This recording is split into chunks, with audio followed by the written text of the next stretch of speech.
nth term म्हणजे काय? nth term of an AP Tn is equal to a plus n minus 1 into D हा formula nth term काढण्याचा. T1 ला काय म्हणतो आपण? a म्हणतो. a plus n minus 1 into D केला and this is your formula. Tn is equal to a plus n minus 1 into d. Hello student, Eklavya batch मध्ये मी Pallavi miss तुम्हा सर्वांचं पुन्हा एकदा मनापासून खूप खूप स्वागत करते. पहा, कालच्या लेक्चरमध्ये आपण अरिथमॅटिक प्रोग्रेशन हा चॅप्टर सुरू केला होता, मॅथ्स पार्ट फर्स्टचा. येस ना? आणि त्याच्यामधला प्रॅक्टिस सेट 3.1 आपण पूर्ण केला. येस, प्रॅक्टिस सेट 3.1 हा आयडेंटिफिकेशन ऑफ एपी वर होता. येस ना? कन्सेप्ट काय आहे पहा, तर तो आहे तुम्हाला nth term an term of an AP काढायचे. काय काढायचे बघा, चॅप्टर अरिथमॅटिक प्रोग्रेशन मधला आपण 1, 2, 3 पार्ट कंप्लीट केलेत. आज आपल्याला nth term of an AP and an term of an AP काय करायचे, फाइंड आउट करायचे. येस, बघा रे, तर आपल्याला nth term of an AP find out करायचे. मग nth टर्म म्हणजे काय? ओके, तर एक साधारण उदाहरण देते, एक एक्झाम्पल देते. बघा, एक एपी आहे 2, 4, 6, 8 बरोबर, आणि ही एपी काय होतीये, वाढत जाते. येस, सो ऑन, वाढत जाते. या एपी मध्ये बघा, फर्स्ट टर्म काय आहे तुमची, T1 आहे. सेकंड टर्म काय आहे, T2 आहे. थर्ड टर्म काय आहे, T3 आहे. फोर्थ टर्म काय आहे, T4 आहे. बरोबर आहे. आणि असेच पुढे टर्म्स काय होणार आहेत, वाढत जाणार आहेत. ओके, समजा फिफ्थ टर्म काढा म्हटल्यावर तुम्ही काढू शकता ना, कारण का तर कॉमन डिफरन्स 2 + 2 मध्ये +2 केला की काय मिळालंय तुम्हाला, 4 मिळालाय. तसंच 4 मध्ये +2 मिळाल्यानंतर आपल्याला काय मिळालं, इकडे 6 आलाय. ओके, मग 6 मध्ये आपण +2 केला की काय मिळालाय, 8 मिळालाय. म्हणजे हा जर T1 आहे बघा, हा काय आहे तुमचा T2, हा आहे T3, हा काय आहे T4. आता मी सांगितलं तुम्हाला T5 फाइंड करायचं. येस, T5 फाइंड करताना काय करणार तुम्ही, 8 प्लस काय करणार, 2 करणार. म्हणजे फिफ्थ टर्म काय आली तुमची, 10 आली. येस, सेम लाईक दिस T6, T7 अगदी कॅल्क्युलेट करून आपण काढू शकतो. पण जर तुम्हाला विचारलं या टर्मची फाइंड 1328th टर्म, येस, ह्या एपीची, दिलेल्या एपीची 1328th टर्म काढा. येस, तर मग बघा, तुम्ही कॅल्क्युलेशन्स करत बसणार का रे? नाही. या नंबरपर्यंत तुम्ही कॅल्क्युलेशन करत बसणार का? तर कॅल्क्युलेशन तुम्ही करत बसलात तर तुम्हाला मॅथ्स 1चा पेपर 2 आवर्सच आहे. 2 तास सुद्धा तुम्हाला काय होणार नाही, ते पुरे पडणार नाहीत. येस, सो मग बघा, अशा टाईपची जी एक्झाम्पल आहेत की जिथं आपल्याला काय करायचं आहे, nth टर्म काढायचे. इथे मी 1328th टर्म काढली आहे, म्हणजेच n आपल्याला काय काढायचं आहे, 1328. म्हणजे जसं 7 आहे तर हा T मी 1328th टर्म आपल्याला काय करायची, काढायची. बरोबर आहे. म्हणजे n ची व्हॅल्यू आपल्याला काय करायची, इथे मिळवायची. मग ही मिळवण्यासाठी आपल्याकडे एक फॉर्म्युला आहे. कशाचा फॉर्म्युला आहे, Tnचा फॉर्म्युला आहे, nth term of an AP. तो फॉर्म्युला यूज केला की अशा चुटकी सरशी आपण काय करू शकतो, ही टर्म जी आहे तर ती टर्म काय करू शकतो, फाइंड आउट करू शकतो. येस, मग आजच्या लेक्चरमध्ये तो जो फॉर्म्युला आहे तो फॉर्म्युला कसा तयार झाला तो आपण बघूयात आणि मग त्याचं ॲप्लिकेशन बघूयात. येस, फॉर्म्युला कसा तयार झाला तो बघितल्यानंतर 100% तो फॉर्म्युला तुम्हाला रट्टा मारून पाठ करायची गरज लागणार नाही. प्रॉपरली तो फॉर्म्युला तुमच्या लक्षात येईल. चला, तर मग nth टर्म काढण्यासाठी आपण काय करूयात, एक फॉर्म्युला आहे तर तो फॉर्म्युला बघूयात. ओके, तो फॉर्म्युला काय आहे, तर Tn इज इक्वल टू, काय फॉर्म्युला आहे, Tn is equal to a plus n minus 1 into D हा फॉर्म्युला आहे nth टर्म काढण्याचा. हा फॉर्म्युला कसा फॉर्म झाला तर आपण बघूयात. तर T1 ला काय म्हणतो आपण, a म्हणतो. येस, आता T2 काढायची असेल तर आपण काय करतो, T2 is equal to T1 मध्ये प्लस T1 मध्ये हा काय करतो आपण, a ॲड करतो, डी ॲड करतो, सॉरी डी म्हणजे कॉमन डिफरन्स आपण ॲड करतो.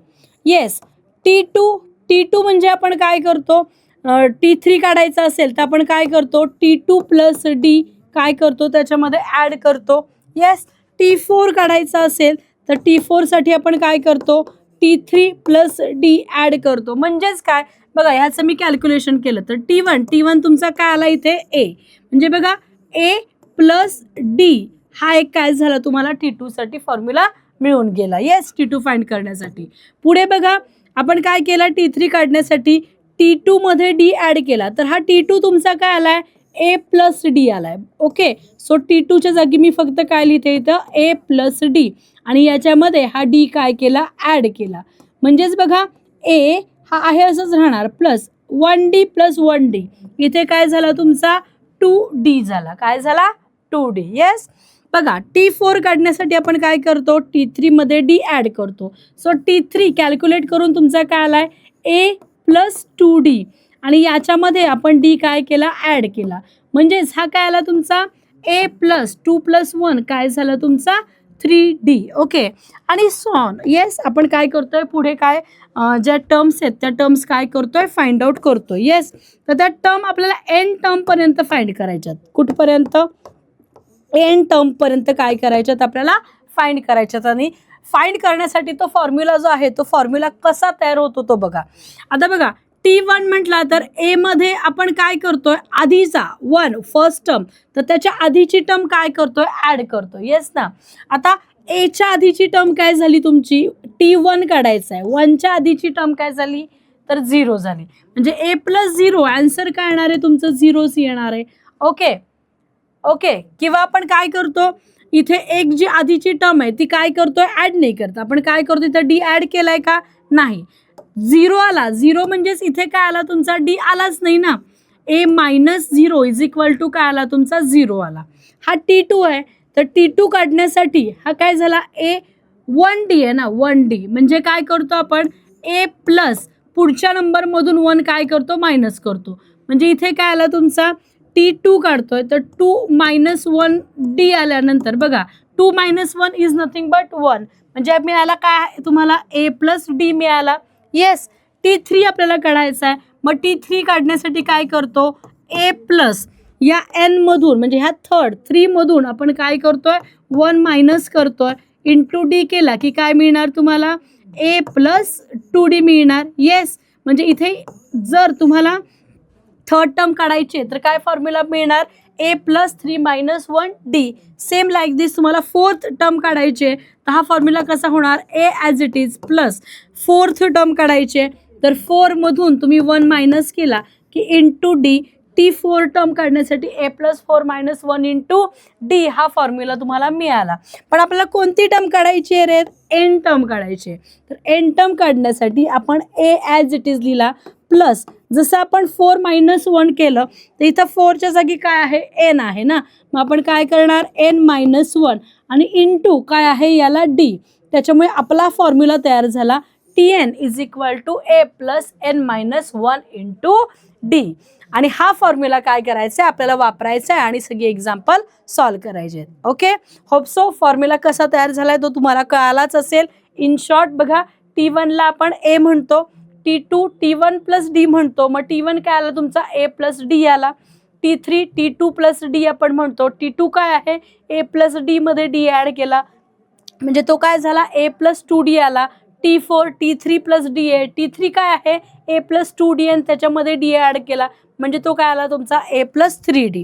आता हे करताना आपण काय करतोय बघा, हा याच्यामध्ये फर्स्ट टर्म काढताना डी ॲडच करत नाहीये. येस ना.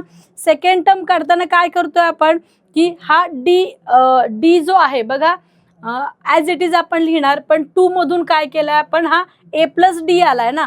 म्हणजे इथे 2 मायनस 1 आपण केला की आपल्याला काय मिळणार आहे, डी. सेम लाईक दिस T3 काढताना आपण काय करणार, ए ॲज इट इज 3 मधून 1 मायनस केला की काय मिळालं तुम्हाला, 2D. एक टर्म आधीची मिळते आपल्याला, काय मिळते, एक टर्म आधीची. आपण काय करतोय, घेतोय एन टर्म आणि ती काय करतोय, 1 मधून मायनस करतोय. म्हणजे आपल्याला इथं एन काढायचं आहे तर काय करणार, सेम याच पद्धतीनं ए प्लस 4 मायनस 1 इंटू डी केलाय तर 4च्या ऐवजी काय आहे ते एन आहे. म्हणजे आपण काय केला, A plus N minus 1 into D केला. And this is your formula, Tn is equal to A plus N minus 1 into D. Formula 100% लक्षात ठेवा. येस, तुम्हाला तो वापरायचा आहे, चुकीचा वापरायचा नाही. काय फॉर्म्युला आहे, Tn is equal to A plus N minus 1 into D. कसा तयार झाला एकदा बघा आणि तो 5 टाइम्स तुम्ही आधी तुमच्या नोटबुकवर लिहून काढा. न बघता आणि मग याच्यावर डिपेंड असणारी एक्झाम्पल आपण वन बाय वन सोडूयात. Yes, so formula for nth term तुमचा तयार झाला. कसा तयार झाला तो तुमच्या लक्षात आला असेल. येस, आता याच्यावर डिपेंड असणारी एक्झाम्पल आपण काय करूयात, सॉल्व्ह करूयात. Above formula we can use for the finding 100 term of an AP. म्हणजे जसं मगाशी मी सांगितलेलं 3214 काय जी टर्म आपण काढलेली होती, काढायची होती आपल्याला, काढू शकतो आपण. एक एक्झाम्पल आपण घेतलेलं आहे, दुसरं एक्झाम्पल की ज्याच्यामध्ये 5, 8, 11 आणि 14 याच्या बघा ही काय झाली फर्स्ट टर्म, ही T1, 8 काय झाला T2, 11 काय झाला T3, 14 काय झाला T4. अशी आपल्याला काय काढायचे, T100 टर्म काढायचे, T100. येस ना. आता TNचा फॉर्म्युला आपल्याकडे. आता याच्यामध्ये ही फर्स्ट टर्म आपल्याला मिळाली. काय फर्स्ट टर्म आहे तर हा 5 आहे. फर्स्ट टर्मला आपण काय म्हणतो A इज इक्वल टू काय आला तुमचा 5 आला. येस, कॉमन डिफरन्स ही AP आहे म्हणून डिफरन्स आपण एकदाच काढून घ्यायचा. हा काय येतो T2 मायनस T1 म्हणजे 8 मायनस 5. आन्सर काय आलं तुमचं 3 आलं. म्हणजे डिफरन्स पण तुम्हाला मिळाला. येस, TNच्या जागी आपल्याला काय काढायचे, T100 काढायचे. म्हणजे इथे n ची व्हॅल्यू काय रे 100. कोणती टर्म काढायची आपल्याला, 100th टर्म काढायची. येस, म्हणजे n ची व्हॅल्यू तुमची काय येणार आहे, ऑफकोर्स 100 येणार आहे. ओके, आता फॉर्म्युला वापरून कशी काढायची, तर फॉर्म्युला तुमचा लर्न झालाय. येस, काय फॉर्म्युला आहे, रिवाइज करा. येस, काय फॉर्म्युला आहे, TN is equal to A plus n minus 1 into D. Okay, so TN म्हणजे काय काढायचं तुम्हाला, T100 काढायचा. ज्या व्हॅल्यूज काढल्या त्या फॉर्म्युलामध्ये सबस्टिट्यूट करा. बघा A म्हणजे काय आला 5 प्लस n मायनस 1, n किती आहे 100, 100 मायनस 1 इंटू डिफरन्स काय आला 3. बघा मगाशी आपण केलेलं होतं, कसं केलेलं होतं, T4th टर्मचं एक उदाहरण घेऊया. T4th टर्म काढायची होती तर काय केला, A प्लस आपण काय केला 4 मायनस 1 इंटू D आहे, D केला. ओके, आता इथे काय काढायचे आपल्याला, T100 टर्म काढायची. बरोबर आहे, म्हणजे A आहे असाच प्लस, आता हा इथे 100 आहे म्हणून आपण काय केला 100 मायनस 1 इंटू D. AP दिलेली आहे आपल्याला, AP दिलेली आहे म्हणून आपण A ची व्हॅल्यू पण आणि D ची व्हॅल्यू पण जी आपल्याला माहिती आहे ती इथे सबस्टिट्यूट केली. एवढं इझी आहे. येस, सो आता T100 आपल्याला काढायचं आहे. So keep as it is. आता याचं कॅल्क्युलेशन करून घ्या. 5 प्लस आता इथे 100 मायनस 1 काय झाला तुमचा 99 आणि हा 3 काय D काय आहे मल्टिप्लाय, D ची व्हॅल्यू 3 आहे. 3 आपण काढून घेतली. कॉमन डिफरन्स आपल्याला काढता येतो T2 मायनस T1 ने. ओके, म्हणजे बघा 5 प्लस 9 3 जा किती आला 27, 9 3 जा 27, 28, 29. बघा 9 3 27, 7 2 9 3 27, 28, 29. ओके, आता ह्याची आपण ॲडिशन करूया. 7 प्लस 5 ओके 12, 1 9 प्लस 1 काय झालं तुमचा 10. ओके, 1 2 प्लस 1 3 म्हणजे तुमची T10th टर्म जी आहे बघा. So 100 term of an AP काय आली तुमची 302. ओके, पूर्ण वाक्यात उत्तर लिहूयात आपण. Therefore 100th term of an AP is 302. तुम्ही कॅल्क्युलेशन केलं तर तुम्हाला उत्तर तिथे तुमचं दिसून जाईल. बघा परत काय केलं, formula TN is equal to A plus n minus 1 into D. मग TN म्हणजे T100 काढायचा आहे. AP नुसार फर्स्ट टर्म म्हणजे काय ते A, कॉमन डिफरन्स आपण काढू शकतो. ओके, तो काय आला तुमचा 3 आणि n ची व्हॅल्यू काय झाली 100. TN is equal to A plus n minus 1 D. T100 5 plus 100 minus 1 into 3 केला. सो बघा 5 प्लस 100 मधून 1 गेला काय झाला 99 इंटू 3 आला. म्हणजे बघा 5 ॲज इट इज प्लस 9 3 जा 27, 9 3 जा 27, 28, 29 आणि ह्याची ॲडिशन केली. 7 5 12, 2 हात झाला 1, 9 1 10, 0 2 1 3. येस, ॲडिशन कॅल्क्युलेशन सगळं प्रॉपरली करा. सो T100 काय आला तुमचा 302. येस, सो या फॉर्म्युलाचं ॲप्लिकेशन कसं करायचं ते तुम्हाला मी सांगितलेलं आहे. येस, हे एक एक्झाम्पल आपण घेतलेलं आहे. Thank you so much.